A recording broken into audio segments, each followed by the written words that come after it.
ओम शांति। मुरली है 20 अक्टूबर 2023। बाप दादा के मधुर महावाक्य।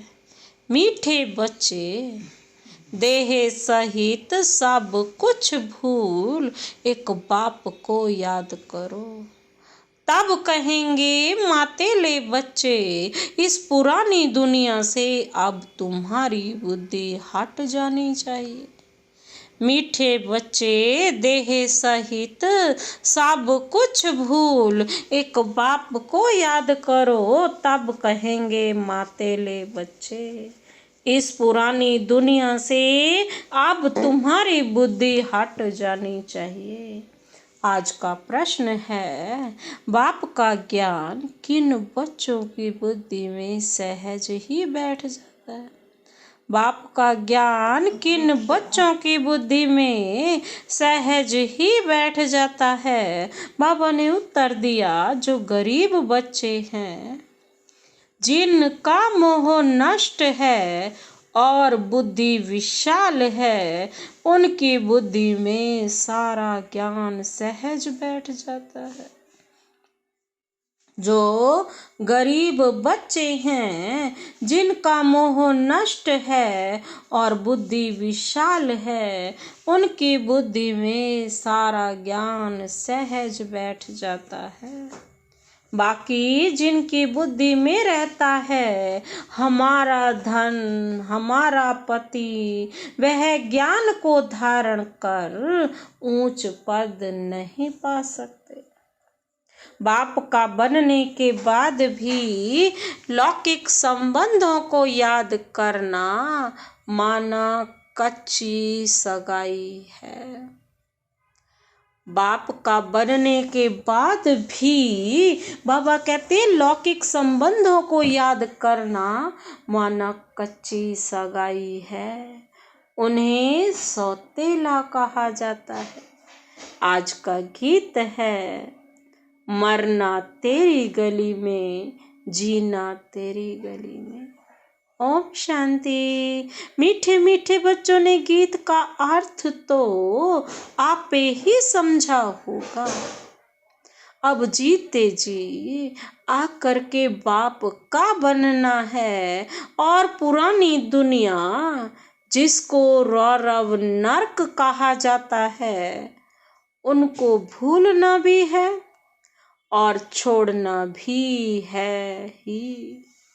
रौरव नरक को भूल फिर स्वर्ग को याद करना है। अपने को आत्मा समझ अपने बाप को याद करना है। पुरानी दुनिया बुद्धि से हट जानी चाहिए। उनके लिए पुरुषार्थ चाहिए। यह है जन्म जन्मांतर का कर्म बंधन। यह है जन्म जन्मांतर का कर्म बंधन। एक जन्म का नहीं, जन्म जन्मांतर का कर्म बंधन है।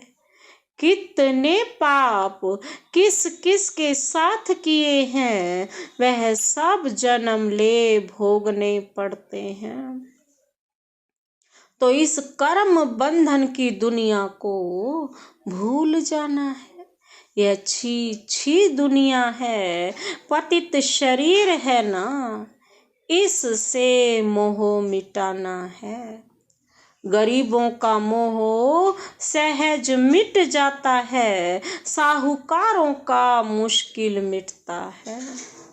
वह समझते हैं हम स्वर्ग में सुखी बैठे हैं, गरीब दुखी है, यूं तो सारा भारत गरीब है। फिर उनमें भी जो गरीब है वह झट उठाते हैं, उन्हों के लिए ही बाप आते हैं। गरीबों को जास्ती वर्षा मिलता है। सब सेंटर्स में देखो, साहूकार कोई मुश्किल ठहर सकते हैं। स्त्रियां भी गरीब घरों की ही आती हैं। धनवान को तो पति से सुख मिलता है, इसलिए उनसे बुद्धि योग टूट नहीं सकता। गरीब ही अक्सर करके ज्ञान लेते हैं, क्योंकि बाप है ही गरीब निवास। जिस बाप को सब याद करते हैं, परंतु ड्रामानुसार भक्त भगवान को जानते नहीं हैं। भगवान तो है ही भक्तों का रक्षक, भक्ति का फल देने वाला, सद्गति दाता एक बाप है। तुम बच्चे बाप द्वारा अभिज्ञान की बातें सुन रहे हो। यह ज्ञान उन्हीं बच्चों की बुद्धि में बैठता है जिनकी बुद्धि विशाल है। मोह नष्ट है जिनकी बुद्धि में रहता है कि हमारा पति हमारा धन आदि है। वह ऊंच पद पा नहीं सकते, पद वह पाते हैं जो रचता और रचना का परिचय देते हैं। बाप को पहचाने बिगर वर्षा कैसे मिले? साजन को सिर्फ साजन कहने से फायदा नहीं हो सकता है। जाने पहचाने बिगर साजन से सगाई कैसे हो सकती है? कन्या की सगाई होती है तो उनको चित्र आदि दिखाते हैं। फलाने का बच्चा है, यह ऑक्यूपेशन है, आगे दिखलाते नहीं थे, ऐसे ही शादी करा देते थे। तो भी उनका ऑक्यूपेशन तो बताते हैं ना। यहाँ कोई कोई बच्चे अपने बाप को अथवा साजन को जानते ही नहीं हैं, तो सगाई कैसे हो? नंबरवार है। कईयों की कच्ची सगाई है, पारलौकिक साजन को याद नहीं करते। लौकिक साजन को, लौकिक संबंधियों आदि को याद करते रहते, तो गोया कच्ची सगाई है। उनको सौतेले बच्चे कहा जाता है, पक्के को मातेले बच्चे कहा जाता है। मातेले बच्चे बहुत थोड़े हैं। भट्टी में इतने पड़े, उनमें से कितने कच्चे निकल पड़े। अपने साजन को पहचानते ही नहीं, जैसे पारा हथेली पर ठहरती ही नहीं है ना, वैसे ही याद भी इतनी मुश्किल है। बाबा कहते घड़ी घड़ी भूल जाते हैं। 25-30 वर्ष वाले भी पूरा याद नहीं कर सकते हैं। तुम जानते हो पारलौकिक साजन स्वर्ग के 21 जन्म लिए महारानी महाराजा बनाने वाला है। सृष्टि के आदि मध्य अंत को जानने वाला है।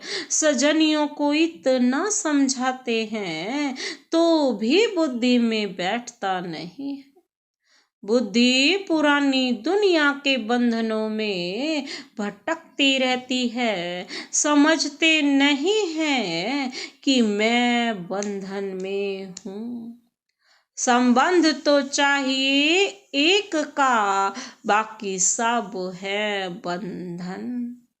बच्चों को समझाया जाता है एक से संबंध रखो, वह तुमको सृष्टि के आदि मध्य अंत की शिक्षा देते हैं।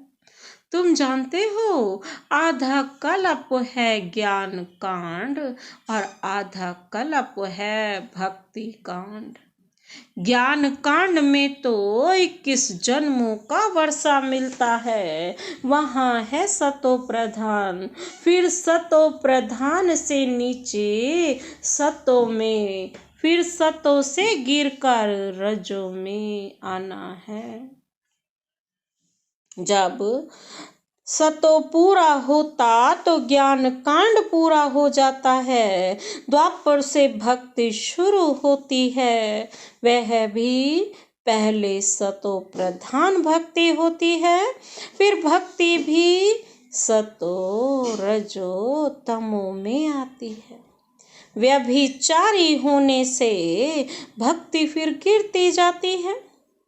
अब यह जानना और किसको समझाना तो बहुत सहज है। तुम बच्चों को रौरव नरक से संबंध तोड़ एक से रखना चाहिए। एक बाप से संबंध रखने की प्रैक्टिस करो। बाप को याद करने से ही वे कर्म विनाश होंगे। गरीब अच्छी मेहनत करते हैं तो बलिहारी गरीबों की है। बाप भी गरीबों पर बलिहार जाते हैं। शुरुआत में कितने गोप थे, कितनी माताएं थी, कितने खत्म हो गए, बाकी थोड़े रहे हैं। माताएं भी थोड़ी रही, हाँ कोई कोई साहूकार घर की भी रह गई। जैसे क्वीन मदर देवी आदि। अब तुम्हें मूल बात समझानी है कि जिस भगवान को सब याद करते हैं उसका परिचय क्या है। पतित पावन बाप जो राजयोग सिखलाकर नर से नारायण बनाते हैं, उनको नहीं जानेंगे तो तुम पाप करते रहेंगे, बाप को गाली देते रहेंगे। सम्मेलन तो बहुत होते रहते हैं, वहां पर समझाने वाले बड़े तीखे चाहिए, समझाना चाहिए। तुम वेदों की महिमा समझते हो, परंतु इससे कोई फायदा तो होता नहीं। फायदा तो एक बाप से ही होता है जिसको हम जानते हैं, तुम नहीं जानते हो। आओ तो हम आपको समझाएं। बाप को पहचाने बिना वर्षा कैसे मिलेगा। बाप का वर्षा है ना, जी मुक्ति जीवन मुक्ति। बाप वर्षा ही कौन सा देते हैं, सबको मुक्ति और जीवन मुक्ति, गति सदगति। यह अक्षर सुनाते ही बाप हैं। तुम बच्चों को याद रखना चाहिए और कोई चीज से फायदा नहीं। बाप को और रचना के आदि मध्य अंत को जानना है। इसमें भी आधा कल्प है भक्ति कांड और आधा कल्प है सदगति ज्ञान कांड। भल सम्मेलन करते हैं परंतु खुद ही मूंझे हुए हैं, समझते कुछ भी नहीं। तुम्हें सबको बाप का परिचय देना है।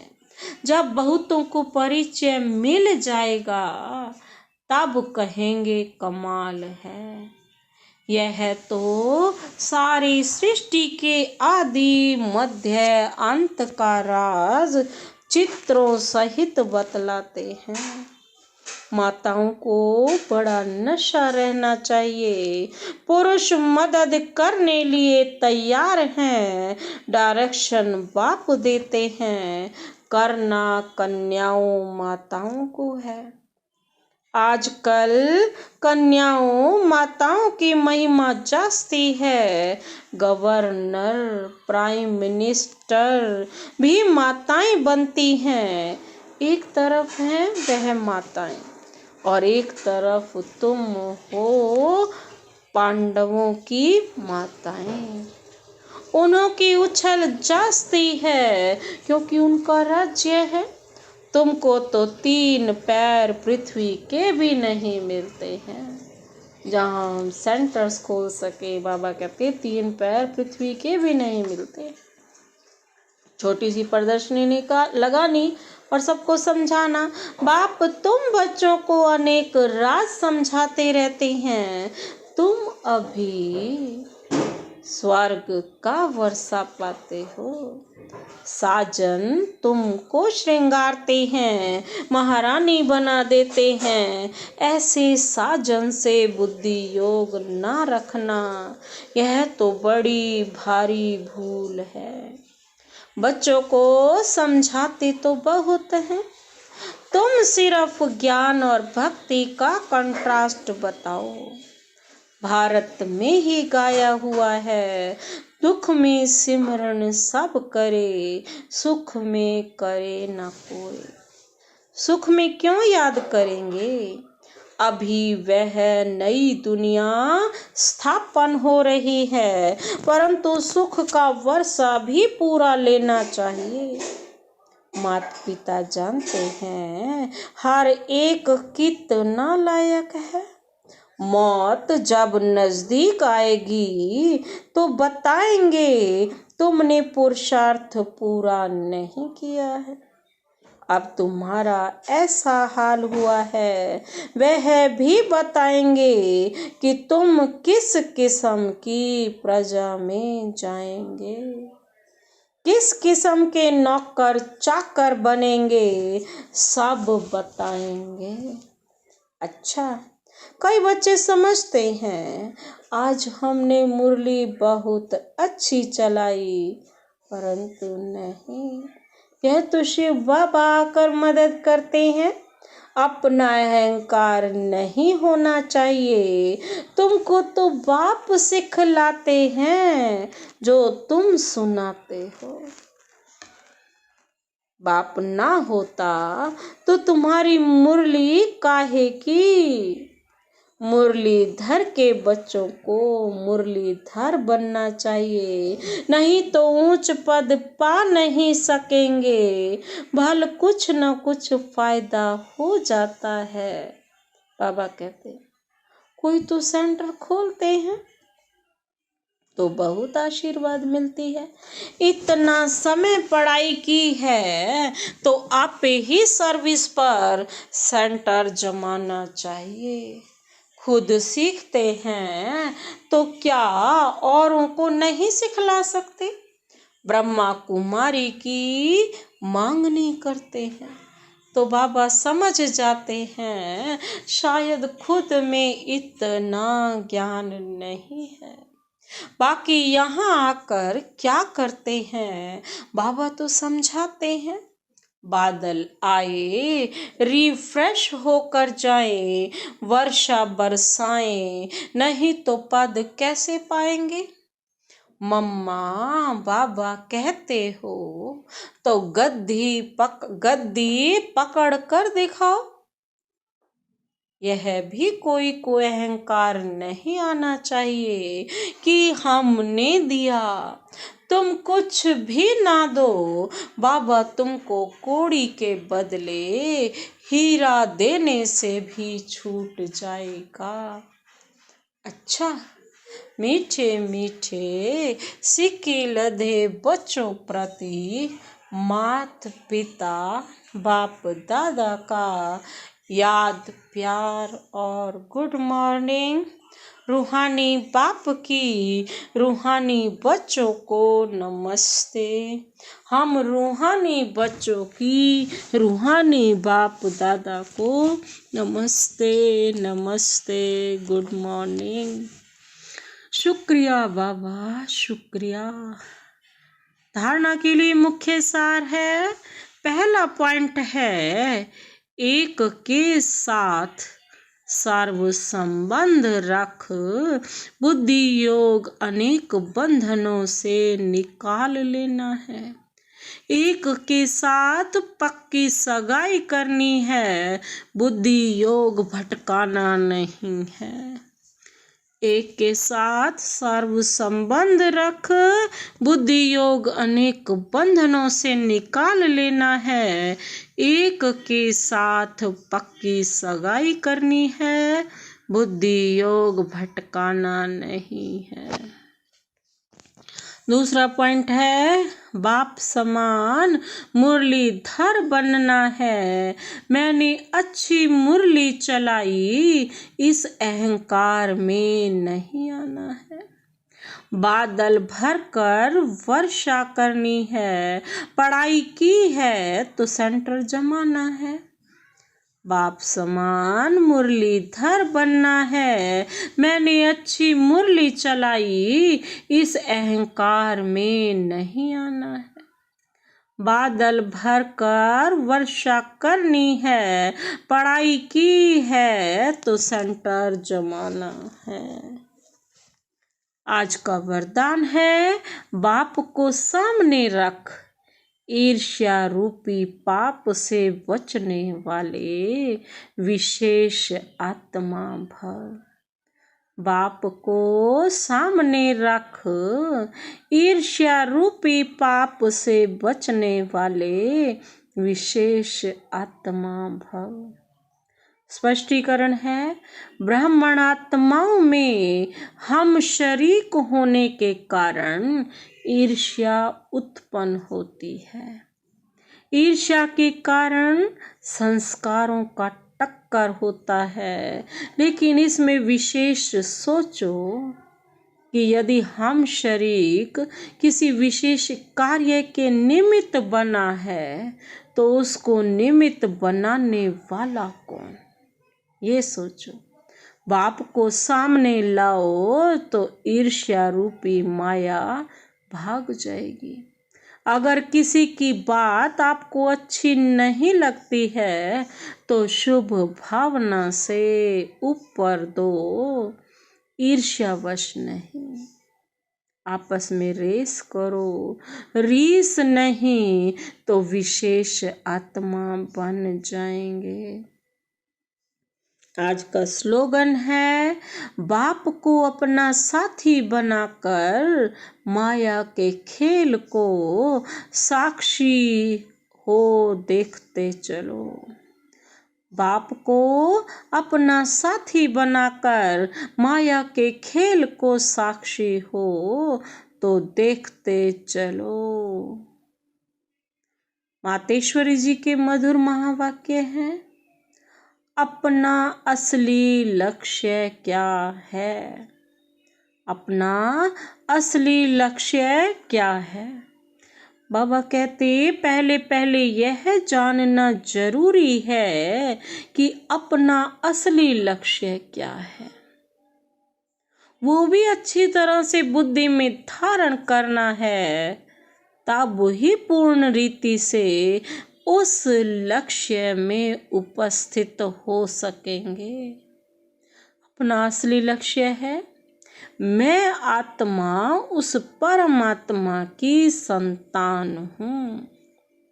असल में कर्मातीत हूँ, फिर अपने आप को भूलने से कर्म बंधन में आ गई हूँ।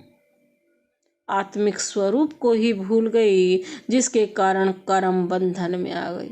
नहीं तो पहले क्या थे, कर्म करते हुए भी उससे उपराम।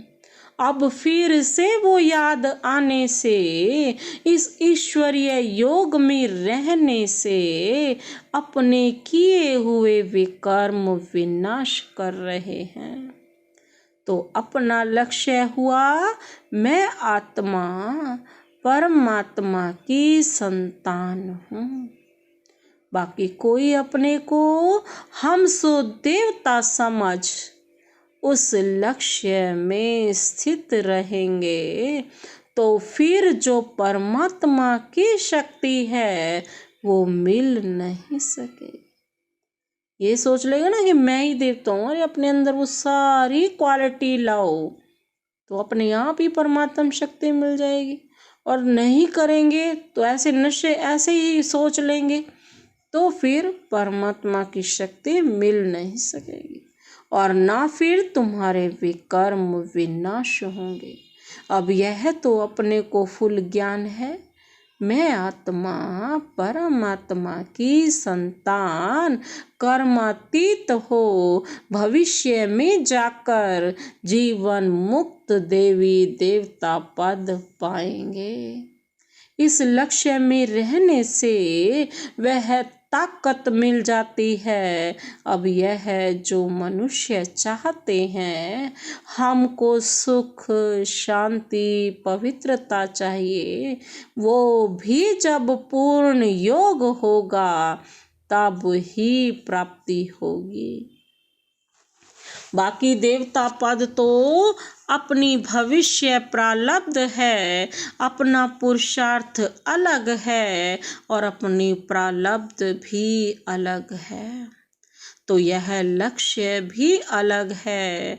अपने को इस लक्ष्य में नहीं रहना है कि मैं पवित्र आत्मा आखरीन परमात्मा बन जाऊंगी, नहीं, परंतु हमको परमात्मा के साथ योग लगाए पवित्र आत्मा बनना है। बाकी आत्मा को कोई परमात्मा नहीं बनना, वो तो सुप्रीम सोल है।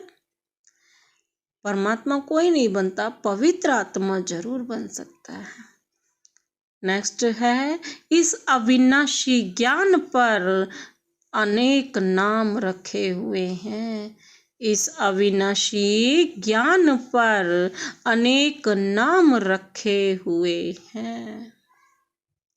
बाबा कहते, इस अविनाशी ईश्वरीय ज्ञान पर अनेक नाम धरे गए हैं, रखे गए हैं। कोई इस ज्ञान को अमृत भी कहते हैं, कोई ज्ञान को अंजन भी कहते हैं।